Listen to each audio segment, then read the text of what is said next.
you guys ready? Shall we start? Yes. Discussion again around the Kinguélé hydropower project, of course. And as I've said in the beginning, this segment will be focusing on financing sustainable infrastructures in the tropics, which is a very particular region of the world. And I am now joined by a new panel of experts, and we'll be exploring the key issues of financing in this strategic sector. And so it is my pleasure now to call Conrad Savy, Biodiversity Lead for the International Finance Corporation in the Africa region. A round of applause, please, for Mr. Savy. Mr. Savy is based in Kenya, and the IFC, I have to say, is the long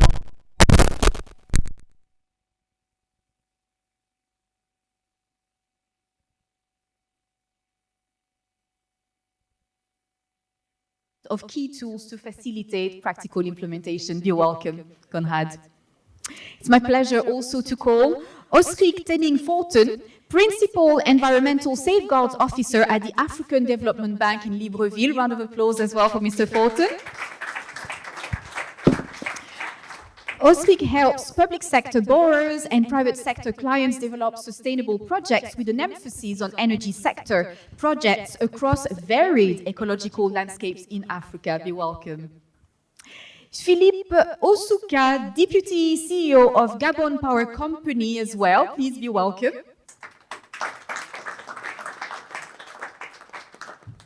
Philippe has an extensive experience in project engineering throughout Africa as well as in Canada, and has also worked for the African Development Bank in Côte d'Ivoire, where he held financing operations in various African countries. And I'd also like to call Emmanuel Mundela, Central Africa Director of Meridiam based in Libreville. Round of applause for Mr. Mundela. Emmanuel worked for nearly a decade in sub-Saharan Africa developing sustainable projects, including in the transportation and energy sectors such as biomass and hydropower projects. Be welcome as well.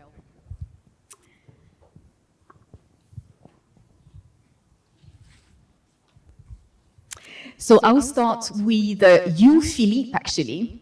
What are the current challenges that the Gabonese power sector faces, and what is the government's plan to transition to clean energy, please? Ok. Bon, d'abord, je vais commencer par te remercier, Anne-Marie, d'avoir fait le voyage, le déplacement, et puis aussi aux participants. Je vais rester au Gabon. Voilà. C'est décidé. C'est ça le but, avec les belles images de la biodiversité, et également aux organisateurs donc, du sommet. So, regarding the challenges of the power sector in Gabon, so how many hours do we have? Because like 5. Are you guys ready? So we have a lot of challenges in Gabon. I think everybody knows, but I think the first, the key challenges that we are facing right now is Gabon is facing some delay in the development of new energy resources. And this is a problem because the electricity demand also increased rapidly in Gabon, 5% per year. And today, with also the fuel costs, that makes a lot of pressure on the economy and on the electricity sector to cope with the fuel costs right now. So the government shall add actually 250 megawatts of new energy, new generation on the grid by 2025. So it's really around the corner. Around the corner. Mm-hmm. And with the high price of oil, the government is really pushing forward to develop renewable energy, so to be less dependent on fuel prices. And hopefully, the Gabon, we have a lot of forests, a lot of rivers, a lot of water, a good hydrology, and so the government is really eager to use that advantage, take advantage of the forest, of the nature, to really increase the capacity, the hydroelectric capacity of the Gabon, and increase the share of hydroelectricity to 30%, no, 80%, sorry, 80% of the energy mix by I think it's 2050. No, 2030, actually, 2030. So it's also around the corner. And And for that, Kinguélé Hydro is one piece of the puzzle that will help actually the government achieve its objective to really, to bring clean energy, to power all the houses, all the cities, all the industry with clean energy, and also reduce dramatically, carbon emission of the government, of the country itself. Okay.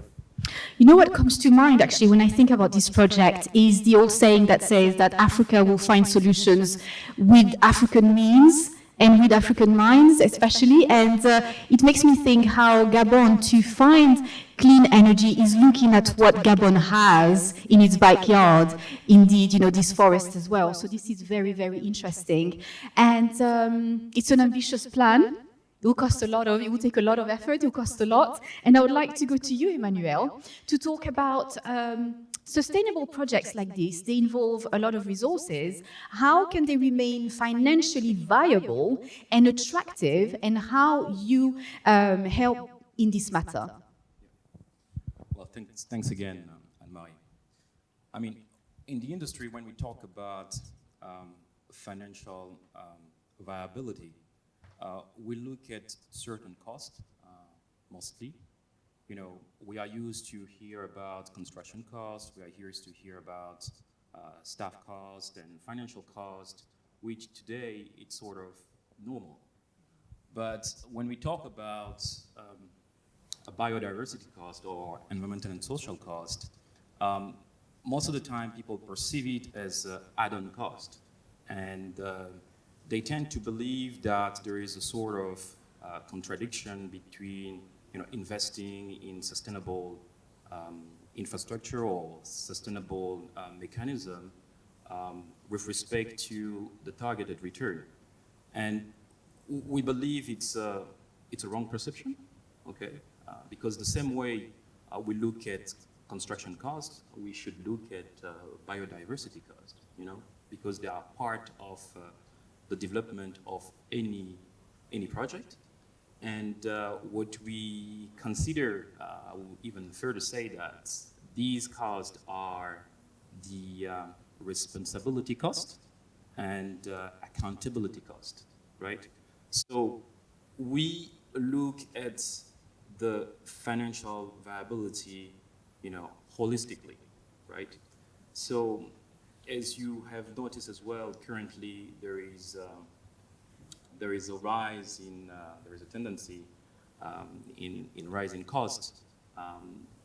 Is not for that there's been a little bit of unbalance in terms of viability. People still believe that investing in infrastructure is viable. So the first thing I believe to do, like Jeanette mentioned before me, is to take inventory quickly at an early stage. Because what I've seen is that when you make the mistake of thinking that the biodiversity cost is an add-on cost, and you do not look into that, and you most of the time, or people most of the time, end up surprised, with the end cost, after you have all the financier around the table, okay, and they start asking you about all the mechanism, the required processes you need to put in place to make the project sustainable. Many people are surprised because they did not do the upfront homework, right? So once you have identified the costs upfront, it becomes much more easier to project yourself in terms of financial viability. So this is the first aspect, beginning early, assessing early. The second aspect as well is to focus on local solutions, right? Because you have identified the impact, you have assessed the impact. There might be a tendency to try to find a solution elsewhere for the impact in a certain region. And that as well can be costly, right? And what I believe we could really do in Kinguélé Hydro is to try to calibrate the impact and the response to the impact to local solutions. That as well saves a lot of cost. Okay. And finally, I believe, like I said, we need to look at the project holistically. And when you do have a long-term approach, it's much more easier because, again, biodiversity impacts are not one-shot impacts, they are long-term impact. So by definition, you need to look at the financial equilibrium over the long term. Thank you very much. Osric, the African Development Bank has made it its mission to support private actors willing to develop sustainable projects. Is the private sector key to the success of our countries, African countries, achieving their green goals? I don't do tricky questions. The short answer is yes. Thank you. The private sector has a very important role. Indeed, all stakeholders, public and private sector. But in this case, the private sector, I think, bring in something different, which is not often present on the public sector side. And if I try and link that to a project such as the Kinguélé project, a private sector player that aligns, has a long-term vision to develop a sustainable project,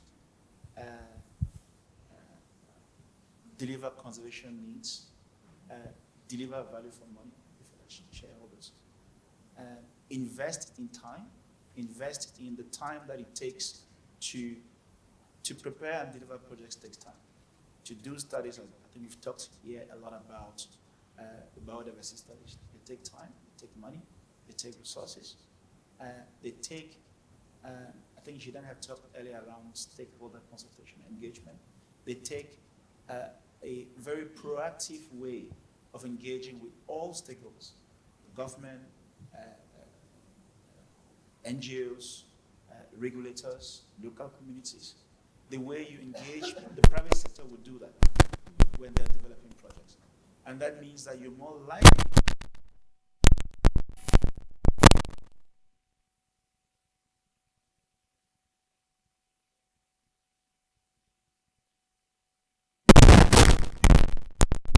of conservation by a project like this. And I think the previous panel talked a lot about the biodiversity and the long-term targets over the long term compared to, say, public sector projects that will last for 5-6 years. But the private sector will take a longer-term approach, and that means that through private sector projects, there's better data collection, data availability, there's better knowledge available for specific projects which can be applied elsewhere, and overall, the private, these kind of projects and activities helps countries achieve their green goals in the short to medium term. Thank you very much. Conrad, I'm very interested to have your take on this. Do you agree? And what do you think is the role of development banks in encouraging good practice? Checking, can you guys hear me okay? Yes. It's a good question. I think before I jump into my answer, I think the previous question about the standards, I think probably demands a bit of an explanation of what IFC does and our standards. So, basically IFC is the International Finance Corporation. We're part of the World Bank Group, which is more well known than IFC generally. Always find out for IFC. Who are you again? So we're part of the World Bank Group. We focus on the private sector. In making our investments like a regular bank, we apply 8 different standards, performance standards. Now those 8 standards cover issues around health and safety, community issues, indigenous peoples, what else? Pollution, etc., but also biodiversity. And so when you hear about the PS or PS6, that's the biodiversity standard. Now those standards weren't developed by people in DC, they were developed by massive stakeholder engagement over about 3 years. So that's the private sector. That's governments, that's our stakeholders, NGOs, CSOs, all talking about what they think a good standard should be for development. And that all comes back down to this project now in terms of what our contribution is and what we can do here. I think the first thing we do is set incentives, right? So we do carry money. We're bringing a large pot of money to the project. But in doing that, we're setting incentives. If you want this cash, do these good things. And in this case, it was a biodiversity good thing.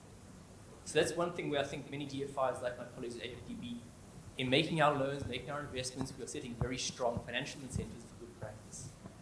I think the second thing is expertise. Okay, unfortunately, I'm not the guy chasing frogs with Fresnel in the forest. I'd love to. But what we do by doing our projects around the world, we are getting lots of experience in doing tough projects in tough places. So coming to Kinguélé, it wasn't like day one, out of the box, how do we do this? Instead, we had a team of social specialists, environmental specialists from 2 different banks, and biodiversity specialists coming in with our networks, our advice, our experience, other plans, many templates to share. So a lot of that experience is brought to bear on a project like this that you can then leapfrog other projects who've done less well in the past. And the next project will leapfrog this project because it'll learn from this one. The third thing after that, so again, we talked about incentives, expertise. The third thing is transparency. IFC and the World Bank Group generally places a big emphasis on transparency. So we disclose our projects. We encourage clients to share their plans. So the Biodiversity Action Plan we help develop is online. You can go and see it, interrogate it, you can ask us questions about it. And again, that helps us learn from our stakeholders and as well be very open about what we can and can't do. There are very real risks in the project, but they're very open and transparent right now. And I think maybe the fourth thing is precedence. By doing this project, this is just one project in Gabon, but there'll be other hydros in Gabon, other hydros in the continent. And by setting precedents, by putting our plans out publicly, by having events like this, we are sharing those lessons learned, that the next banks, the next companies, the next projects who aren't even involving IFC or AFDB can learn from this experience also. Those are very important, I think, for our continent and also just globally in terms of the very high pressure for biodiversity-friendly, climate-friendly solutions. This helps seed better practice faster. Thanks. Thank you very much. And we'll come back actually to the realm of opportunities that this project has indeed opened for Africa, for Gabon, but for the rest of Africa. But quickly, I'd like to go back to you, Philippe, because Conrad just mentioned that art of convincing. So this is a project which is being built in the middle of a rainforest, or a wild forest. It's a huge task. How did you manage to convince the government and the financiers to undertake it? Okay, it was difficult. But first, the project is fully aligned with the government's objective and also the government's plan. We do increase the capacity, the generation capacity of the government of the country. We do increase also the share of hydroelectricity in the mix of energy, and the project itself will help reduce the generation cost for the utility, like SEG. And on the long run, what we are expecting everybody is really to tackle down the tariff of electricity. But that's really in the long run. First, we have to increase the generation capacity. So Kinguélé Aval will contribute to 13% of the electricity that will be consumed in Libreville and the surroundings. And also, it will also create, during the construction, 700, 800 jobs for Gabonese people to work on the construction sites. So economically speaking, the project is very interesting for the government. It's new money, new investment for the country, works, etc. And but we have also to keep in mind that this project was planned since years, long, decades ago. It was part of the Gabon Energy Master Plan, I believe, even in the 90s, it was already there. So you have 2 hydropower plants upstream, the Kinguélé Aval. So we have to keep that in mind, that the project is located right now, yes, in the middle of the jungle, but it still sits in already modified, let's say, environment. Already impacted because you already have 2 hydros upstream. So we have to keep that in mind because it was way more logical, I believe, for the government, for the sponsors, to choose a river that already have the water regulated, but also logical to add another hydropower plant. That's what most of the country are doing. It would be much more difficult, I believe, if we had chosen, let's say, a new river, a new site, a new location in the jungle, and maybe we would have found new species of frogs. Of frogs named ostrich. But so that helps, I think, with the decision of the government to go ahead with the project, and also we are clearly helping reducing carbon emissions of the government. I believe it's like 100,000 tons of CO2 emissions that will be removed, let's say, from the. So that is the I think the key factors that will also push forward with the government, and I believe also Meridiam, my colleagues from GPC, because I just joined Gabon Power Company, they did quite a great job also with ensuring that the project is accepted by the population, by the government. They did all the good work, I believe. Yes, and in our previous panel, actually, we talked about how it was important for our experts to sensibilize, do this work of sensibilization with our local community. So it's very interesting to know that they are taken into account. Thank you very much there. I'd like to go back to you, Conrad. So what are the lessons learned from the project which will be useful for other development banks and future such projects? I think my favorite so far is Jeanette's about biodiversity is fun. I never hear that from clients. This is the first time.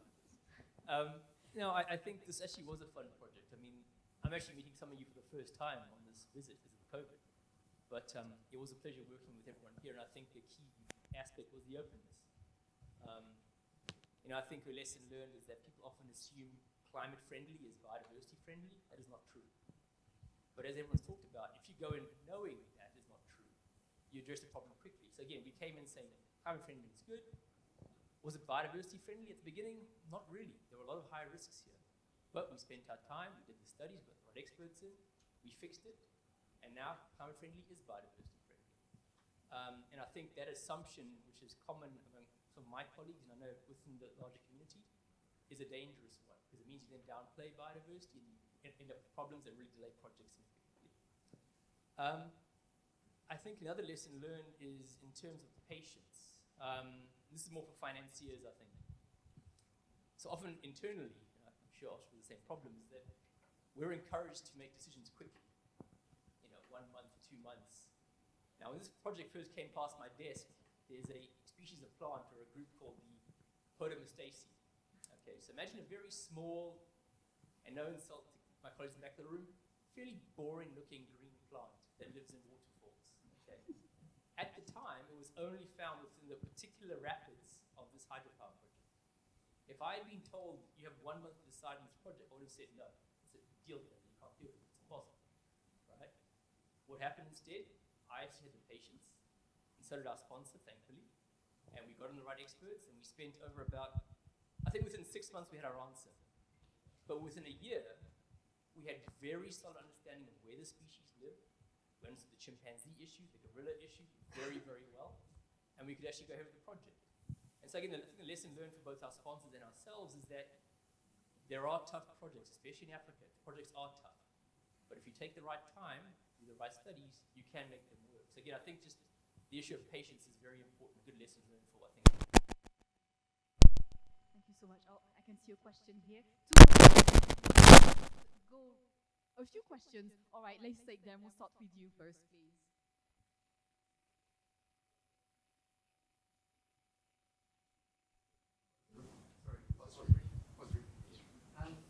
So, Conrad, you said that the project was climate friendly. I'm wondering whether the IFC and UTB take an approach to assess hydropower holistically, the emissions that are associated with it. Do you look at the methane emissions from the reservoir lake?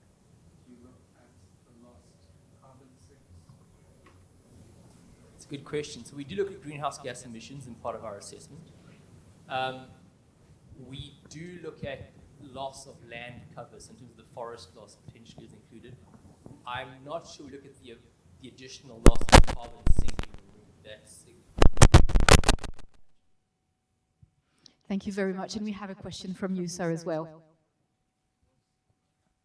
Actually, a small contribution to add to Conrad. My name is Sylvain Kakou, country manager for CEMAC for IFC. I just want to send, while using this panel, kudos to the government of Gabon, because Kinguélé Hydro is the first IPP. In energy terms, it means a lot across Africa. I'm from Côte d'Ivoire. We did the first IPP in 1996. Fast forward, we built more than 2,000 megawatts, building on the success of the first one. So I think mention for our friends here who say to make sure that this is a success is good for Gabon because it will lead to more successes around the hydropower generation. I just wanted to mention that. The second contribution is this is happening in the middle of climate change, and doing hydro is not easy.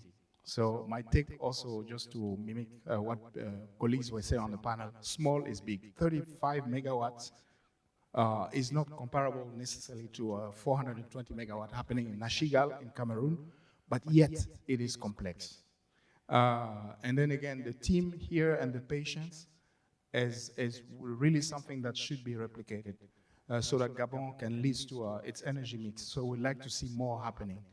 I just wanted to highlight those 2 points because we're having this One Forest Summit today, and not because it is difficult, it is not because it is difficult that we cannot achieve this altogether. So I really would like to speak on behalf of some of the financiers. AFDB is here today, but there was also DBSA and others, and we look forward to them to make sure that we can continue to support CPG, FGES in the lead for the power to actually address some the power deficit in this country going forward. Thank you. Thank you very much, sir. And thank you for sharing the experience of Côte d'Ivoire. We know the power cuts are happening in South Africa and in other countries at the moment. So wouldn't it be great for individual countries, I know you're laughing, for individual countries to actually achieve this independence in terms of energy and even help, other African countries. So thank you very much for that. Sir, you have a question as well?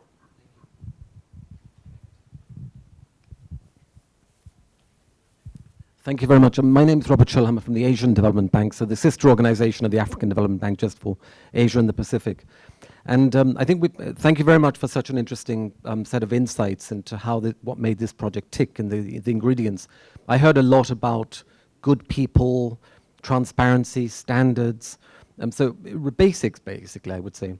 In the documentation, and I'm sure you'll have seen it, that's coming out of this summit, it was a declaration, now I think the work plan, there's been a big emphasis on developing innovative financial instruments. And I'd just like to ask the panel, as you were developing this really obviously very interesting project, did you find that this was a deficit, that we need to invent a new financial instrument to make this happen? Or maybe this directed primarily to my MDB colleagues, do you think your toolbox was enough to make this happen? And I think from the client's perspective, again, is there something missing in that financing architecture which would have helped this go forward? Thank you. Thank you very much. A great question. Who would like to take it first? Okay. Yes. First. Well, thanks. Thanks very much for this question, because since we have heard about the One Forest Summit, and but as well the topic that had to be covered, and to be quite transparent, the financing for this project was also at the heart of the issues, right? Because once you have assessed the impact and you see that the impact is huge in terms of biodiversity, somebody has to pay for it, right? And I'll call it the traditional finance, debt and equity are expensive, right? So today we did finance the biodiversity costs with the traditional instrument, debt and equity, but we definitely, as developers and investors, looking forward to see new instruments to address that specific topic of biodiversity. I have a lot to say, though. But I think, Kinguélé, as I was mentioning, is special because you have two upstream hydropower plants, but it's the last, I believe. There is at least one another one we can build on the river, but this is finished. So the next one, actually, GPC is pushing forward is the Kinguélé project, where this is a new river, new area, and I'm pretty sure we're going to face a lot of issue with biodiversity. And then it costs a lot of money. It costs, as mentioned by Emmanuel, the fact that we're using equity and debt to fund these biodiversity studies and also compensate the impact. It costs, at the end of the day, it costs a lot of money. And combined to the fact that in Gabon, for example, yes, we do want to have a lot of renewable energy, but what we have, what the country is offering us, is a lot of hydro. And hydro development costs also a lot of money. So you have a combination where it's long lead development time, development costs are huge because you're facing biodiversity. I'm not even talking about reinstallation of the people affected by the project.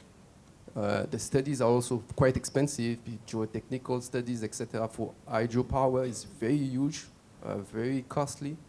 And then, and then that's a request, I think, I'm pretty sure you all know what we are requesting for these type of investment that will last forever compared to solar power plants or even wind turbines. These investments are for the very long term. So maybe to adapt the financing, get more concessional fundings, even though if it's a private operation, try to increase the concessional funding on this type of transaction. And also, if you can do so, find some grants also. We are eager to find grants to support the, the development of, with the private sector, because here, for example, I'm representing GPC, which is a public entity. So on the operation, I think we are 40% and 60%. So 40% for the Gabonese government, 60% of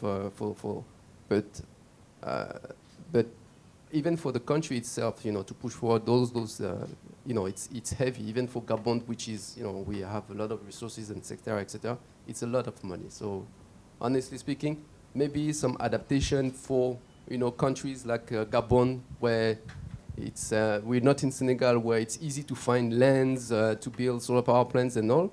Gabon is completely different. I don't think we're going to find huge, even if we want to, even if we want to develop, let's say, a solar power plant, we're going to have to remove a lot of forests for that. So that is not even thinkable at the moment right now. So we only have hydro and gas also. That's not bad. That's not bad, actually. Yeah, but for now, with what's happening in Ukraine, today everybody is okay to fund gas-fired power plants. But Absolutely. I don't know. Like in 5 years, maybe they're gonna say stop. Thank you. Thank you very much. Here's one question as well for you, sir. Yeah. Sorry, I just want to jump on that question. Yes, sure. Sorry to jump in late, but I think my colleague, he's the guru on biodiversity finance right now. So I think the details I'll invite him to speak. But I just want to say, on this particular project, I think a couple of things. On the offset component, for this project, it's a relatively small offset, and as much as my colleagues probably oppose this, relatively cheap. All right. Now we have much larger projects with larger offsets. The large projects that we mentioned over there will demand very large offsets. Now, traditionally, it would be the company pays for that. But that's power for Gabon. Where does that money come from? Is that an additional tariff that's being charged to the government or the users to fund that offset? It's not very popular. But at the same time, a lot of this work involves forest conservation, biodiversity conservation. Other mechanisms that can help that, we very welcome. Examples like, are we looking at sustainability-linked loans, for example? So some banks, when they lend money, they'll say, well, if you do a good thing, we'll give you better interest rates. That could have helped here, perhaps. Biodiversity credits are I think it's an emerging space. There's a lot of debate around that. But I think, again, the opportunity to see how do you monetize some of the gains of carbon, biodiversity values, etc. I think one that I haven't really heard being discussed, well, maybe it's biodiversity credits, but in terms of litigation banking, so the US and history of this, again, not a perfect system. There are things to learn there too, but imagine if Gabon's a weird country in a good way, almost too much biodiversity. But in other countries, there's much less. Now imagine having people like in a Guinea or a Sierra Leone establishing large parks, which in seas, the remaining forests, that would fast track lots of projects, particularly smaller projects. You can't do what this company did. You know, they funded a year's worth of baseline studies. The world's top experts were involved. That's very unusual for projects. So I think, again, you know, I think biodiversity finance is a good way to think about it. There's also bits about building what I call the plumbing for the project. Basic planning, setting up national parks, receiving areas of offset money, reduce transaction costs. So I think the short answer is yes, but definitely in emerging space. I'll invite Anu in the comments. Thanks. Thank you, Conrad. Hi, my name is Anup Chagwane. I'm with the IFC. 20 years of investments and then leading the climate team and exploring many of the new instruments. So the current financial architecture, I think, Mayu, fails us. You know, when you have the returns, when you debt equity, we want these kind of returns. And when you begin to factor in more issues like biodiversity was not considered, we talked about safety, it makes the projects more complex. We want to rush to development at the same time. We want to take time to do the assessments, the baseline assessments, especially when it comes to biodiversity. So in this case, the carbon credits have been, of course, been touted as a way to bring in that additional benefit for projects that may be bringing in what I call a public good, a global public good. Here in this case, biodiversity is that global public good, but we don't have a way to really monetize it. So the investors don't want to compromise on their return. We want a better world.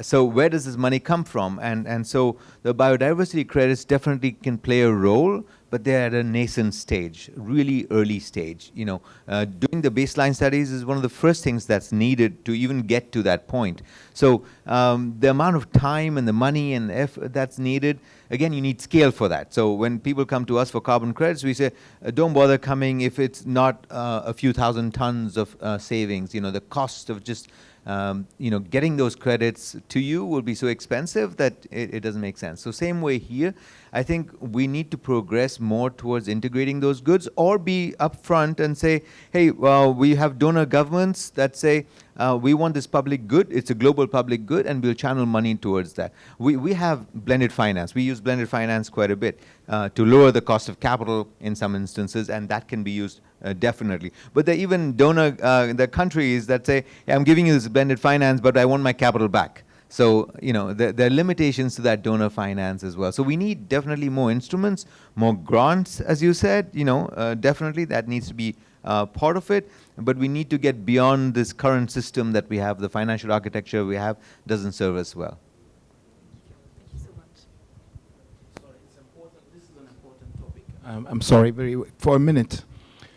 The World Bank knowledge is also trying to benefit most of the country. And we are currently, since last year, we've been asked by the trillions of dollars that sits on private sector capital, how do you mobilize to address some of the climate adaptation and mitigation?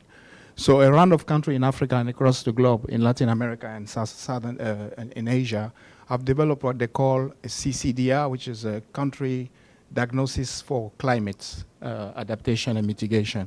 We're going to do one study for, each country has to have its national determined contribution, emission, pollution, and then you have a case. Then when you go to the COPs, you can actually pitch, just like FGES is doing now in the leadership with Minister Lee. So for a country to have such a report is great because it sets clearly the path forward for the next 30 to 50 years.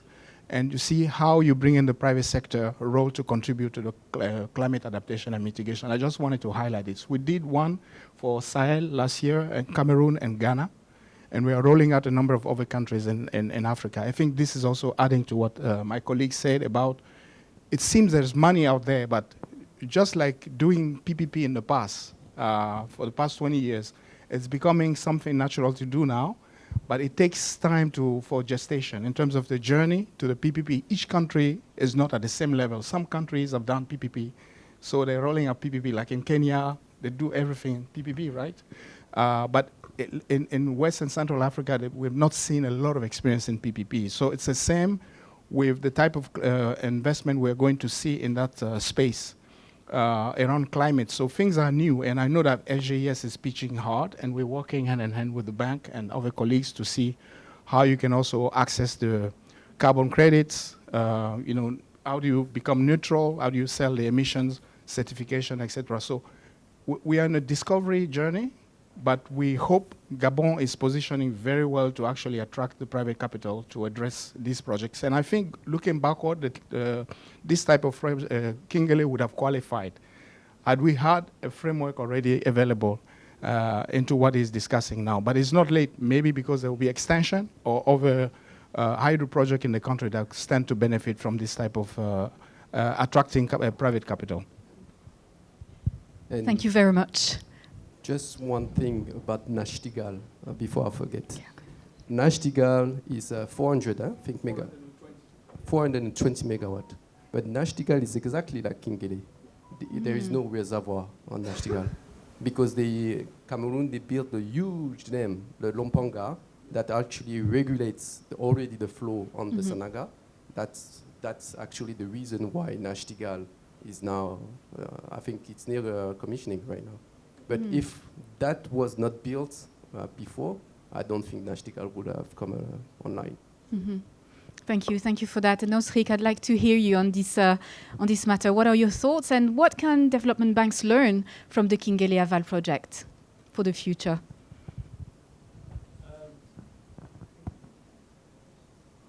My thoughts on the previous question or the first one? On the previous one, or anything you'd like to share. Charlotte is our regional climate change green growth officer in Central Africa. So she covers that part. Thanks, Osrik, and sorry. Yeah, thanks. I actually wanted to make a comment, before all the comments came on the innovative finance mechanisms that are available, and I think that colleagues from the other banks have covered most of it. I just want to say there is a real opportunity with respect to climate finance, whether mitigation or adaptation, for other PPP projects that we have had in different countries. Apologies. For other PPP projects, for example, in the DRC and all, we had, opportunities to, get additional finance from, climate finance, whether through the GCF or other finance that could actually support the project in the form of grants. So yes, these opportunities exist, and it would be something to really consider, maybe in the next phase, or in Nachtigal, what's this other one? Gulmejin. So it's something that we are really keen on doing in Gabon as well. We're keen on, and I think that comes in with the previous intervention. For example, we've started at the AFDB work with the government of Gabon, supporting the design of the vision, of its long-term vision for emission reduction. And we think, with the correspondence that we had, or the exchanges we've had with the government so far, Gabon's emission reduction program covers a wide range of sectors, including energy, with a lot, on this mix that's supposed to go more renewable by 2030. So we're thinking that with the development of this long-term vision, beyond the NDC target timeline, going 2050 or 2100, like the Paris Agreement would recommend. It really gives opportunities, to kind of identify projects from the beginning, or kind of have a vision, on the kind of projects that can be implemented in the different sectors, and for which we can have additional financing. So maybe I just stop there, and maybe you take Thank you so the much. rest. Thanks. Thank you. It's wonderful, actually, to have such, participation. I don't think I've ever hosted a roundtable this interactive, and it's great. You're gonna set the bar very high for my next. I'll stay in Gabon. But next time, I think that we should host this discussion, in the forest. Thank you so much. So we've unfortunately come to the end of our talk, but before leaving, I would like you all to give us your takeaways. What would you like us to remember today from our talk? I'll start with you, Conrad, please. There's so much good stuff today. I don't know. I think maybe one warning and one recommendation. One warning is climate friendly isn't always biodiversity friendly. Go in knowing that. And the second thing is patience. Take your time with the project. Thank you very much. And Osric, please. Hold the mic. No, that's fine. No, I think maybe two things for me. Good projects take time. And it is possible in Africa to achieve conservation goals and also develop good projects with the right partner that takes long-term visions. And I think Meridiam and FCS have GPC are doing that on the Kinguélé project. And it's really, for me, is a gold standard. I don't think that for any other project, hydro project, I think Conrad talked about transparency. The documents are online. No other hydro project would go less. And I think that's a good thing. Thank you very much. Philippe? My take is it's feasible. I believe it's feasible, and I congratulate, because I just joined GPC, like I mentioned, so I congratulate really Emmanuel and all the team that actually worked on the project. We are not at the end yet. The construction is just starting, but I believe everything that has been done for the construction to start, it's a big achievement for Gabon. And as mentioned, I think it's a good message also for the region that hydropower. A few years ago, it was like you would have bring a hydropower project, people would have closed the door directly. And now everybody realized that there is something to be done. But I think now we're finding the ways, to be able to develop those type of projects. So we can, yes we can. Yes, I think it's trademarked. Yes. And you, Emmanuel, please. I mean, what I can say is that, first of all, people need to really be aware of the fact that, when you develop a big-scale project, there are impacts, okay? But it doesn't mean that these impacts are unsurmountable. So you need to take the time to assess them, okay, to quantify them, and to address them.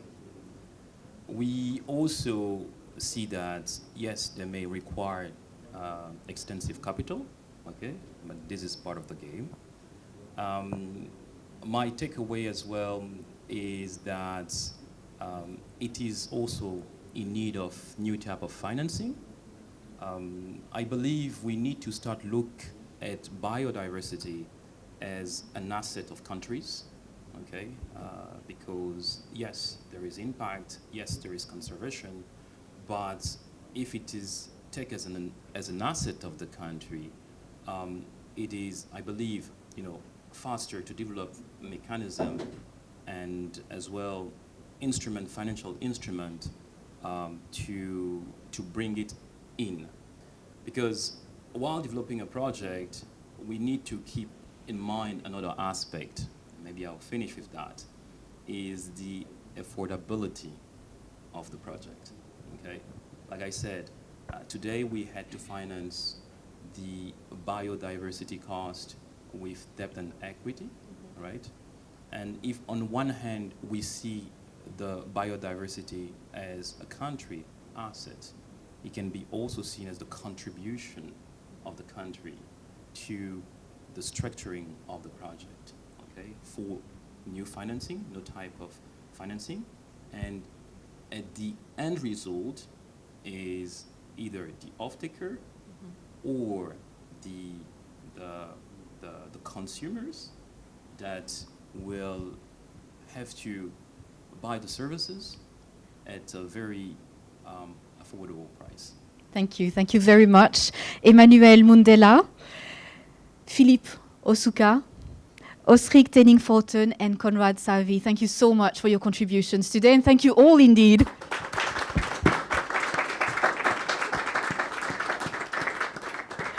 Thank you so much, and I wish you une excellente fin de journée. Au revoir. Merci. Thank you. Thank you. Thanks very much. Thank you. Thank you.